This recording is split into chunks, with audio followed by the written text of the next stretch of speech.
ओम श्री गणेशाय नमः। श्री शिवाय नमस्तुभ्यम। ओम नमः शिवाय। आज हम श्री शिव महापुराण कथा का प्रथम अध्याय का वाचन करने जा रहे हैं, जिसके नित्य श्रवण मात्र से अश्वमेध यज्ञ और सहस्त्रों वाजपेयी यज्ञों का फल प्राप्त होता है।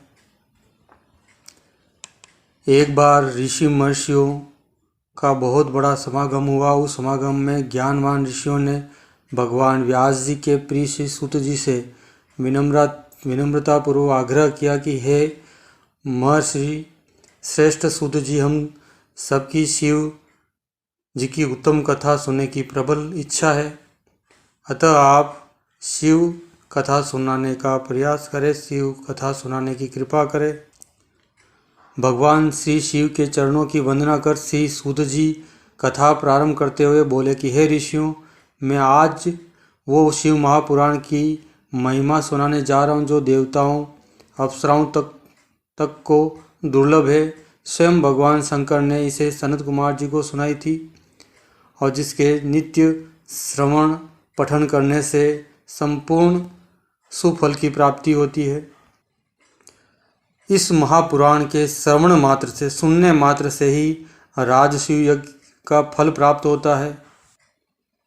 शिव महापुराण के नित्य श्रवण से, सुनने से समस्त प्रकार के दान और यज्ञों का फल स्वतः ही प्राप्त हो जाता है। इस भव्य महापुराण में 7 संहिताएं हैं। इन 7 संहिताओं में 24,000 श्लोक है। इन श्लोकों में भक्ति, ज्ञान, वैराग्य का अटूट भंडार और डमरू वाले बाबा का अगाध प्यार भरा हुआ है। इन 7 संहिताओं वाला शिव महापुराण प्राणी को परम गति प्रदान करने वाला। इससे पढ़ने या सुनने से ही प्राणी भवसागर के समस्त बंधनों से मुक्त होकर शिवलोक को प्राप्त करता है। सूत जी बोले, हे शौनक, आप परम भक्त और ज्ञानी हैं, अतः आप एक प्राचीन इतिहास है उसे सुने। पूर्व समय में किरात नगर अधर्मियों एवं अभिमानियों का डेरा बना हुआ था।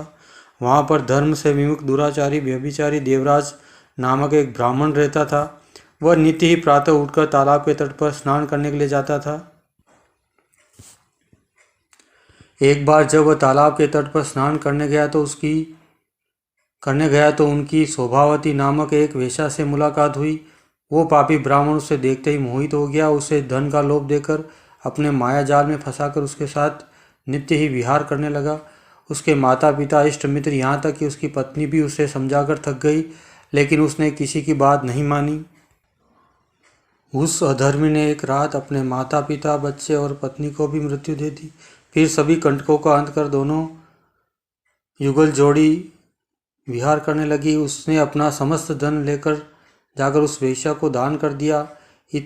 एक इतने बड़े महापापी का निदान सुने एक दिन वह प्रतिष्ठानपुर गया। प्रतिष्ठानपुर में वह संयोग से बीमार हो गया और एक शिव मंदिर जाकर बैठने पर मजबूर हो गया, इसलिए वह चल नहीं सकता था, थका हुआ था। उसी जगह पर लेट गया। शिव मंदिर में शिव महापुराण की कथा हो रही थी। वह आवाज़ उसके कानों में गूंज रही थी। पूरी रात वह शिव पुराण की कथा सुनता रहा। ठीक 1 महीने बाद उसकी मृत्यु हो गई। उसके प्राण को लेने के वास्ते यमदूत आ गए। उधर उसने शिव पुराण की कथा जो सुनी थी, अतः शिवलोक से भगवान शंकर के आदेशानुसार शिवदूत भी लेने पहुँचे। दोनों दूतों के बीच संघर्ष होते होते उस समय टल गया, जबकि खुद धर्मराज ने वहां पहुंचकर शिवदूत को प्रणाम किया। इस प्रकार देवराज जैसे पापी यमदूतों के फंदे से बचकर उस परम पुनीत शिवधाम को प्राप्त हुआ, जहाँ भगवान शिव और माता पार्वती विराजमान है। इस कथा को सुनने के बाद श्री शौनक जी बोले कि हे महर्षि सूत जी, भगवान शिव की परम पुनीत कथा के अन्य इतिहास का वर्णन करें। श्री सूत जी बोले, सागर तट पर वावकल नामक एक गांव था। आज्ञा स्वीकार किए दोनों कुकर्मी हो गए। कुछ दिनों बाद बिंदु की मृत्यु हो गई और वो विंध्याचल पर्वत पर पिशाच योनि में उत्पन्न होकर अपने दुख भोगने लगा। इधर चंचुला की यौवनावस्था समाप्त होते ही उससे सभी ने ठुकरा दिया। एक बार वो अचानक भ्रमण करती हुई गोकर्ण क्षेत्र में गई। वहाँ उसने मंदिर में कथा सुनी। जिस कथा के बीच पंडित जी बोल रहे थे कि कुकर्मी नारी को नरक में अनेक यातनाएं दी जाती है, यह सुनकर वो कांप गई। इसके उद्धार हेतु पंडित जी से प्रार्थना करने लगी। पंडित जी बोले, हर पाप से मुक्ति हेतु शिव पुराण की कथा सुनकर मानव शिव लोक प्राप्त कर सकता है। अतः है भाग लिया। इस तरह पापी बिंदुक जो पिशाच योनि में भटक रहा था, उसे मुक्ति मिली। वह शिवधाम की ओर पहुंचा।